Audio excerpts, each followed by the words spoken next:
Alright, motherfuckers, are you guys ready for this? This movie is an absolute shit show. So buckle up. So we got a stellar cast. We start with Robert Hayes, who plays the father in this movie. You probably recognize him from the movie Airplane. We have Joanna Kerns from the TV show Growing Pains.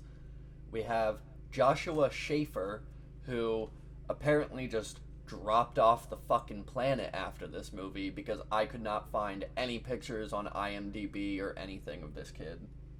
And then we have Allison Mack. You might remember her from that sex cult that she was in. And then we come to the best part of this movie. Jimmy Marsden, who you might know as James Marsden. But rest assured, they credited him as Jimmy Marsden. And James Marsden has the pivotal role of playing a psychopathic older brother in this movie. And good lord, does he absolutely crush it. So in an ideal world, I would give you a quick summary of the plot, but honestly, I've watched this movie like 5 times, and I can't tell you what the plot is. So I'm just going to do a run through, show you some clips, and we're going to figure it out from there. So the movie starts off, Justin, played by Joshua Schaefer, is at a baseball game, and he looks up, and he's like, all butthurt because his dad isn't there, and this kid is like, give it up, Josh. Your dad ain't coming. Yeah, let's go. But then you realize that the dad, he's actually just a peeping Tom. So basically, the dad is a super workaholic, and Justin's all upset because his dad never comes and watches him play baseball. And his boss, who you can see right here, is like the stereotypical just asshole boss. Come through for you before. Larry, I haven't missed a day in 2 years. Hey, I don't care about the past. I care about right now. And right now means right now. Get rid of that. And I just want to emphasize this scene really, really quick. He catches the ball, gets the guy out, and it's just a stupid, quick little scene, but it will come back later. I promise. It'll come back later. So Justin and his dumb friend who doesn't have a family are hanging out, waiting for Justin's dad to get off work so he can take him home after the big game. And they just straight up say this. Oh, don't be a pussy, Jess. In a kid's movie! Hey, Donald. Give you a lift? Ted, his name is Moon Pie. Wait, what's his name? Ted, his name is Moon Pie. Yeah, I didn't catch that. One more time? His name is Moon Pie. His name is Moon Pie! What? So the dad takes him home. He has one of those stupid dad talks about how he sucks at sports, and the kid's like, fuck you, Dad, you don't know what you're talking about. You work all day. And then they get home, and this happens for some reason. Hey, Bob. Jeez.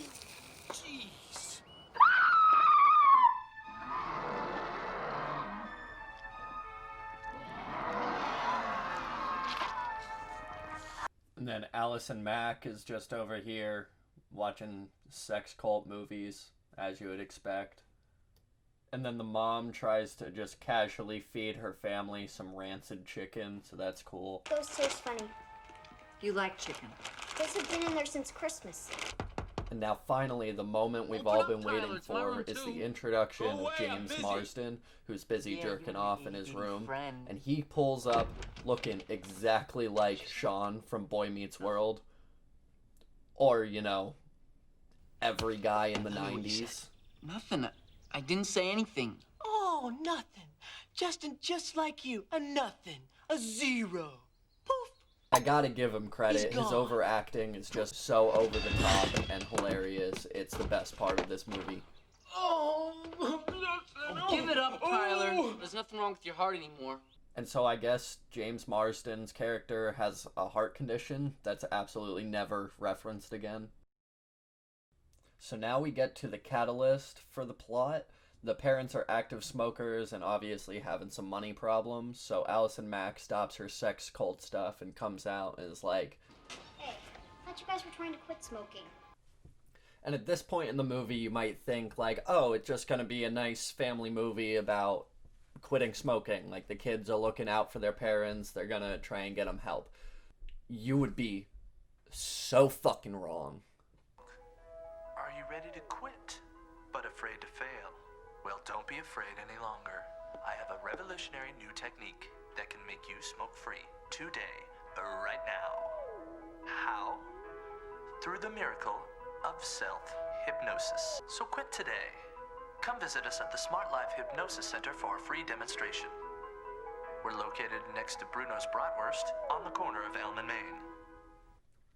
So at this point the daughter decides to unplug the microwave and tell her parents that it doesn't work anymore to convince them to go to Bruno's Bratwurst. And while they're there, coincidentally, which the daughter knew this whole time, there's the smoking hypnosis center. So she convinces her parents to give it a shot. Carol, take a look at that. Dad, you always said you wanted to quit smoking. What do you think, honey? Oh, Ken, I don't know about this. Come on, let's give it a try. So they go in, he dings this gong kind of thing, and this lady's just, I guess, hanging out underneath the desk for dramatic effect. It's like, oh, you guys want to quit smoking?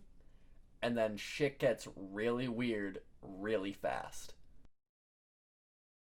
Visualize millions of minty, ice blue bubbles. Magical bubbles that can lift away the toxins and transport them out of your body. Now inhale the bubbles deeply in through your nose. Now take those minty bubbles and expel them, banish them from your body. Harder, harder.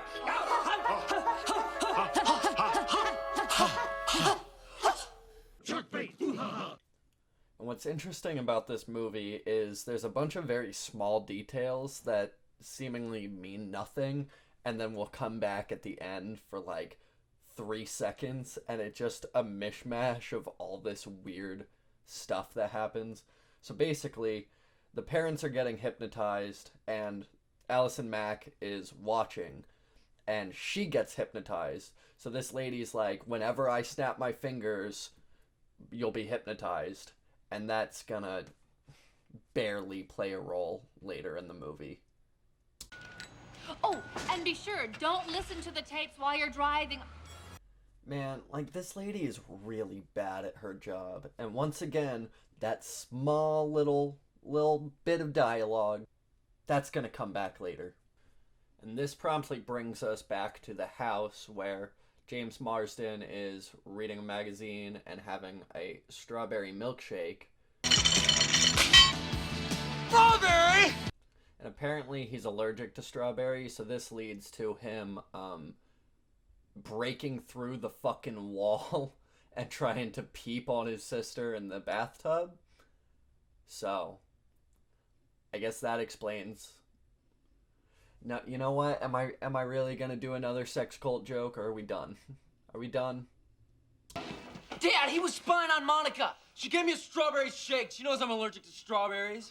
Hives, oh, honey. Mom, he tried to see me naked.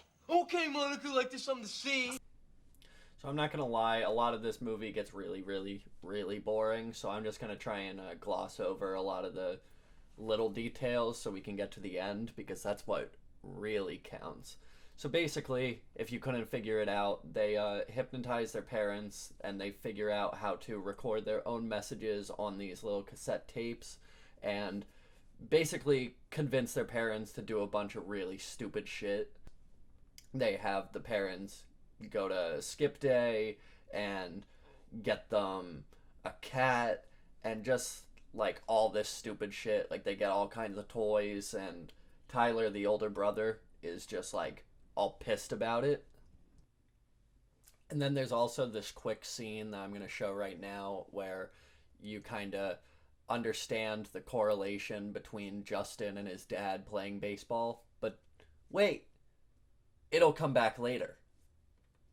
It's a looper to the left. Cochran's too deep. He'll never make it. He stretches. He's diving. He's caught it. He caught the ball. The remarkable Ken Cochran. What a talent, ladies and gentlemen. What a future. Something's wrong. Ken's not getting up. He's grabbing his knee, ladies and gentlemen. Get out! Looks as if he's really hurt. I wasn't going to include this scene because it's not super relevant. It does ultimately lead to something later, but even then, it's not that important. And if I didn't use this scene, I wouldn't be able to reuse this joke. Two things, shark or shark bait. Shark bait! I'm talking to a lox. Now that's why I've introduced in the information systems paintball tournament. So at this point, they have the parents completely wrapped around their finger, and they're having the older brother do all the chores and all the bullshit that no one else wants to do, and he's just fed up. So what does he do? Blows up a porta potty. And I'm including this scene because, frankly, there isn't enough James Marsden in this movie, and every time he's on screen, it's absolutely incredible. So I just wanted you to see this. So Tyler ended up framing Justin for the cherry bomb in the porta potty, and the parents decide to go out to dinner one night. It's this whole little snippet of the dad trying to be funny. VCR or MTV or CDs or REMs or ACDCs or MC Hammers or anything else that's remotely FUN.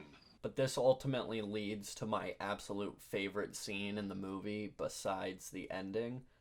Honestly, this is probably even better because James Marsden really gets to shine in this scene, and shit goes off the rails.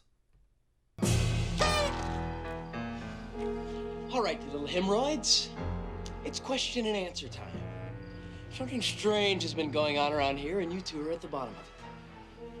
So talk. Mom's gonna kill you when she finds out about this. Oh, is she? Well, we'll just see about that. You are a coward. So, you won't do it. I will. So spill your guts, Nimrod. Never. We'll just have to up the pain quotient then, now won't we?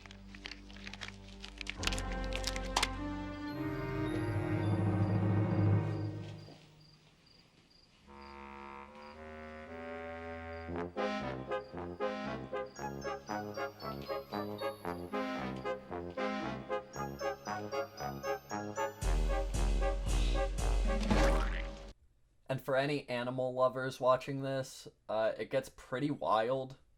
The 90s were a different time. Tyler, give it back! Let's go for the real thing, shall we? Put it down, Tyler! What do you think, if I swung it around a couple of times and threw it out the door as hard as I could, how far do you think he'd fly? It hasn't sunken into your amoeba brains yet, has it? This is Tyler's house, and whatever Tyler wants, Tyler gets. Now, since you all aren't telling me anything, I'm gonna tell you something. This cat, it's history. Dead or alive is up to you. Well, they say cats always land on their feet. Stop it, Tyler! I must bid you farewell, Mother. You're a real sicko. Thanks. I got an idea. This doesn't serve the plot too much, but basically they convince the parents to send Tyler to military school!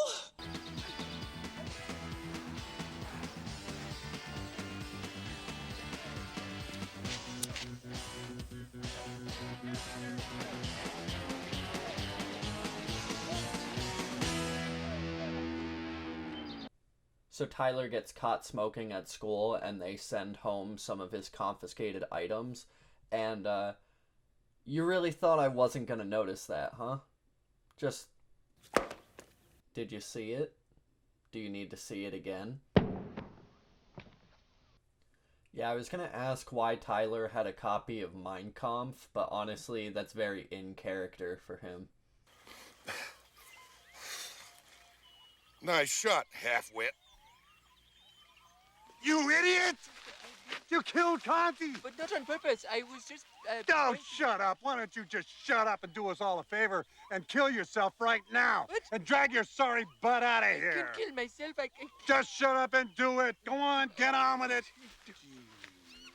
And now it's confirmed that the boss is racist. Yeah, I thought. Cock, then get your stupid kid out of here. We'll get disqualified. What are you, deaf and dumb? Get your ass out of here. And he hates kids. And stop treating Vinny here like a fungus. Oh, Ken, it's okay. Shut up, Vinny. Nobody deserves to be treated like that. Oh, yes! It's funny because... He's foreign. Oh. A girl? I've been killed by a girl? And he's sexist. That's it, ladies and gentlemen. We've nailed the trifecta. That's it. Everyone go home. That's all we needed. And then you get the lovely, you can't fire me, 'cause I quit. 'Cause I'll fire your ass right here, right now. Don't bother. I quit. You can't. You're fired. You can't fire me, Larry. I already quit. Oh, cool. They said the line. Does that mean this is a good movie now? No. And now we're gifted with this scene of James Marsden that thoroughly resembles the scene in It where Henry Bowers kills his dad. Now, you'll do exactly as I tell you to do, Cecil. I want you to kill Rupert with this knife. And if anyone asks you, it was your idea. Me too. I just love watching things float. That's right. And you will too, Henry. Make it a wonderful day. Kill him. Kill him. Kill him! Kill him! Kill him! Kill him! Kill him! And then we get this amazing scene because Justin put the hypnosis tapes in his mom's car. For some reason, I don't know, maybe he's just a fucking idiot. But yeah, she crashes her car, so that's cool. And let your breath take you deeper, deeper, deeper. That's good, Carol. Mom, this is Justin.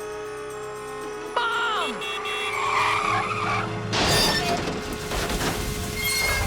Repeat, ignore Tyler. Justin is totally innocent. And then basically, this guy is the dad's boss, but he's not really like the boss.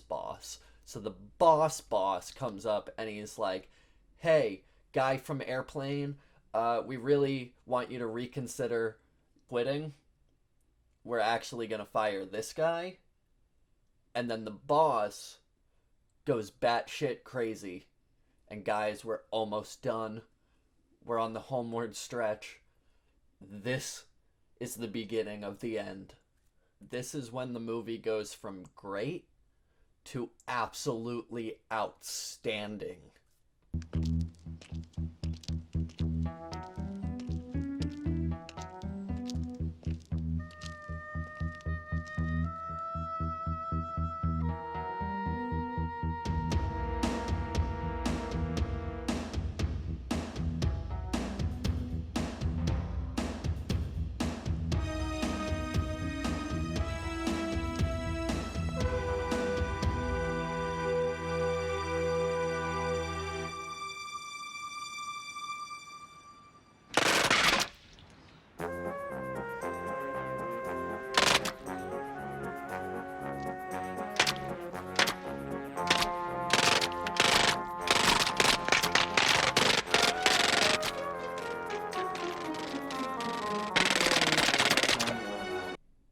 And you're probably sitting there thinking like, oh, it's just a paintball gun, no big deal.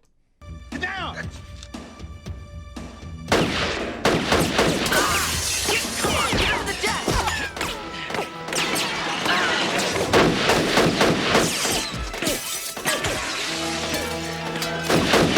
Mighty good! Yep, it's coming!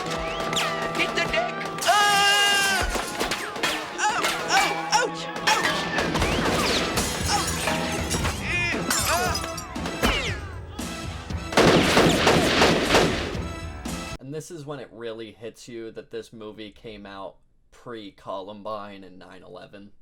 I knew Driscoll would one day relinquish his mental bearings. What a human tragedy. Oh, and did you realize how Allison Mack had those weird eyes? Yeah, so I forgot to mention, someone snapped their fingers, and now she's hypnotized.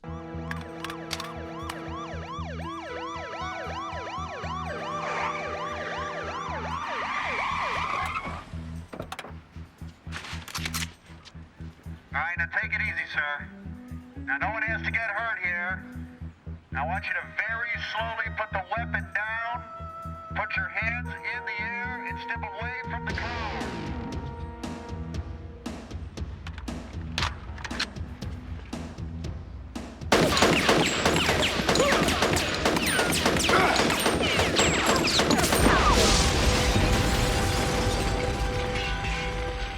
Whoa. All right. Bro, what the fuck? All right. Everybody, drop your weapons! Or those kids are gonna be eating this grenade! That's better. Larry? Cochran. You don't want to do this. You did this to me. You destroyed my life! Come on, Larry. Give me the grenade. I was gonna get the big chair. The little clown was gonna get the corner office. But now if I can't have it, nobody can. Now, hold it. Larry, look, I know how hard you worked. Why do you think I haven't... I wonder where hypnotized Allison Mack is. Now, come on, Larry. Oh, there she is. And I wonder what she's gonna do. You call this a career?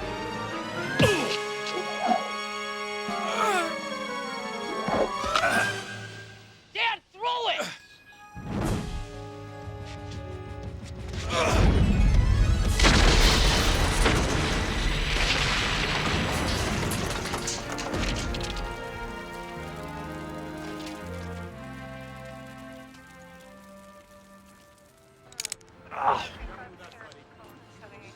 I'll get you for this, Cochran. I'll get even with you if it's the last thing I do. And I would have made millions if it hadn't been for you meddling kids. So the movie ends, the dad finally grew a pair of balls and is able to assert himself, all with the help of his kids, you know, hypnotizing him. But he saves the day, no one explodes, no one died, and yeah, I guess you could say that's the happy ending I was expecting in a kid's movie, a family movie. I don't know what to say. I really don't. I can't explain anymore. I don't understand how this movie was made, and if anyone in the world has seen it besides me. I don't understand. I don't understand. I gotta go to sleep. I gotta be done.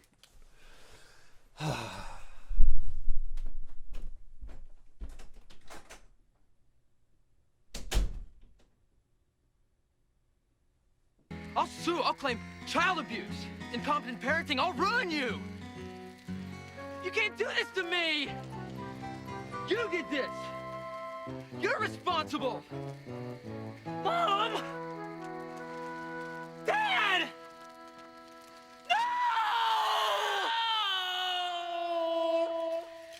Just kidding! What?